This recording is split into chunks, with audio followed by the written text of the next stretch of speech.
Excellent. So now, Glen, as our pathologist of choice, can you give us an update on what to look at if we do a biopsy or take out the prostate? Yes, well, thank you very much. Before we can do molecular testing, we have to do biopsy and histology first, and I'll try to explain in a nutshell how pathology works. I have no relevant disclosures apart from being ISUP president, which slightly influences some of my points of views. So the histological diagnosis of prostate cancer is actually quite straightforward for 60 years now. We've got infiltratively distributed, haphazardly arranged little glands with nuclear atypia and loss of basal cells. These are the three major criteria that diagnose the prostate, or lets the pathologist diagnose prostate cancer.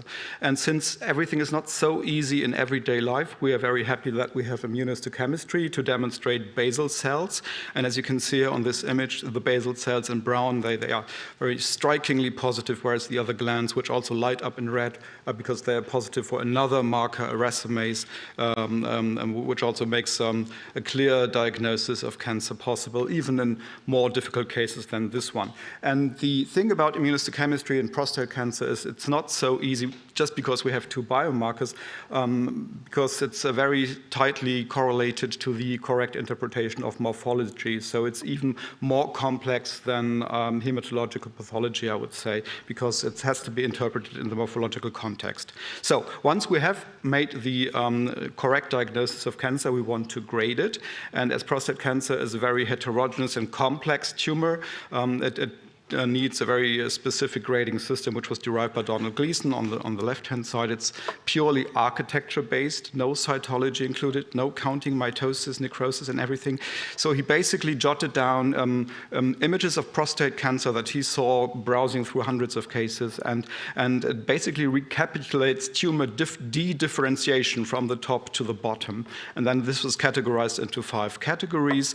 And then he said, okay, just take the most common picture I see and the second most common pattern, he called these, and this sums up to the Gleason score. And this is, in a nutshell, how pathologists work.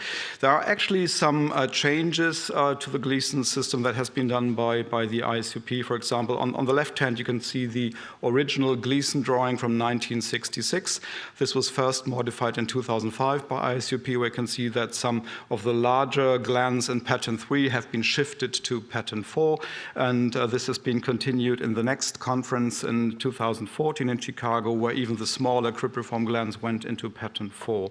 And also in Chicago, we had agreed that we wanted to group some Gleason scores by separating the 7 into 7A, 7B, if you like, or grade group 2 and grade group 3. And also the D'Amico high grade group 8 to 10 was discriminated into 8 versus 9 and 10. And you can see on this Kaplan-Meier curve, encompassing 25,000 patients post-radical prostatectomy, what a beautiful Kaplan-Meier curve this really is, and according to the grade group system. And you can see that the separation of grade group 2 and grade group 3, which is basically done by the percentage of pattern 4, is really a powerful discrimination. And the same holds true for the discrimination of pattern 8 to 9 and 10. Actually, you can go even more into detail, as the Hamburg group around Guido Sauter has done, and you can do a very meticulous sub-separation of a prognosis according to the percentage of pattern 4. This, of course, works only in retrospective cohorts of that size, but still it's very, very impressive work, I must say. So percentage pattern 4 does work.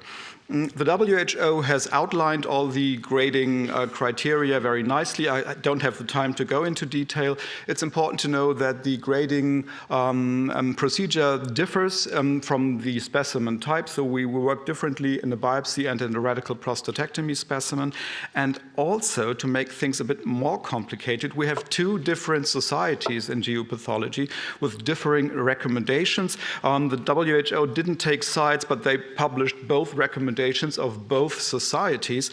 And on many things we do agree. There are some differences towards the handling of intraductal carcinoma. First, intraductal carcinoma is important to notice, important to diagnose. It's an important prognostic feature, and handling of tertiary grades is, of course, course, different. So one of the take-home messages, take care of intraductal carcinoma. And thinking about two societies doing the same thing and not talking to each other, that brings to mind, Monty Python, Life of Brian, People's Front of Judea, Judean People's Front.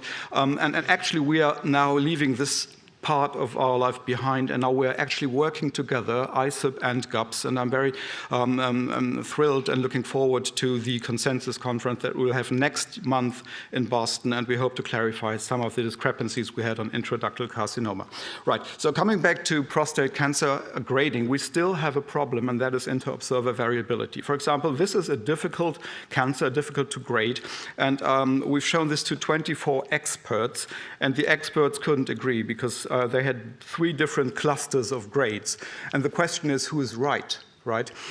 And to analyze this further, we let these experts grade a cohort of 100 cases with clinical follow-up data. And it worked like this. There were 2 images, and they had to key in their ISUP grade, 21 experts. I mean, it's a small cohort. It's only BCR as a follow-up endpoint, but still it's quite interesting because we found, of course, the type 1 pathologists, the ideal graders, which nicely separate low, intermediate, and high-risk tumors with a significant p-value. This is what we would like to see for everyone, of course. We saw it for a third of the experts. Then we saw the low graders, which can pick up the low-grade tumors very well, whereas some modeling of intermediate and high-grade tumors.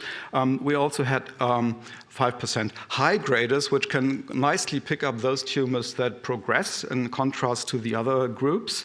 And we had the no graders, where it doesn't really make a difference what they grade because it's not significant. I think this shows that we should look at pathologists more skeptically than we have done so far. And one of the questions is, or maybe you think I could do this better myself. Well, please go ahead, take a picture, go to this website and grade this cohort yourself and see how your Kaplan-Meier curve competes with what we have here. So another answer I often get is maybe we should just leave pathologists behind and turn to computers. Is AI the solution? Of course, there are very, very interesting developments in AI. I do not doubt this. And there's one paper which I like a lot, came out recently. They compared pathologists with algorithms. And you can see these 2 lines of bars. And one of them was graded by algorithms and the other by humans. So the upper bar shows more heterogeneity, whereas the other is more consistent. Which bar do you think is the human one? Is it the upper one or is it the lower one? So who is for the upper one? Please raise your hand. Okay, that's a clear majority, and you are actually wrong. The humans were more consistent, whereas there's more heterogeneity between these algorithms than you would expect, and that also held true for other grade groups, as you can see, here and there. So computers are helpful, but they are not the sole solution. They do need human supervision. Apart from this, this is a very impressive study, I must say, and they also showed that the algorithms are almost on par with what the experts do. And of course, humans differ, but computer algorithms differ as well. Okay, what else is cooking? I mentioned intraductal carcinoma as a very important component of the tumor biopsy. And also cribriform growth needs to be mentioned here. Cribriform growth is that part. How can I indicate here with this thing? Is it?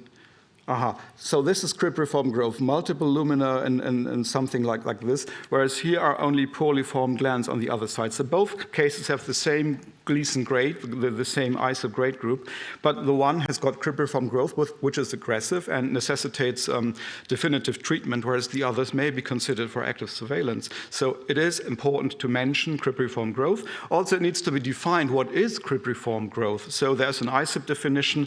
You can see this image here. This is cribriform, and these 3 images may look identical to you, being non-pathologists, but actually they are not, because on the top it's solid, in the middle it's fused, and on the lower right-hand level, it's just mucin dissecting the glands, and so it looks like cribriform without being cribriform. So that will be the next major task, I guess, to define cribriform even better.